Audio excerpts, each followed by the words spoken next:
পারে, merit list বানিয়েছে, এখানে তো কোনো রকম কোনো রেজাল্ট পাবলিক করা হয় না। এখানে যেটাই হয় অ্যাকচুয়ালি রোল নাম্বার ওয়াইজ দিয়ে দেয়, তাহলে 104-এর জায়গায় 105 হতেই পারে। আর এখানে আমি নিচে 2বার পাস করেছি, এমন নয় যে আমরা পড়াশোনা কিছুই জানি না বা আমরা কোনোদিন ফার্স্ট টাইম পরীক্ষা দিচ্ছি, এরকম কিছুই নয়।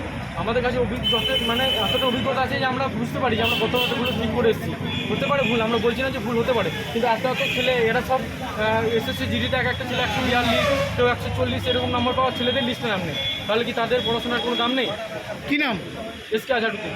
এই পরীক্ষাটার নাম কি? অগ্নিবীর জিডি। এসকে আজাদ।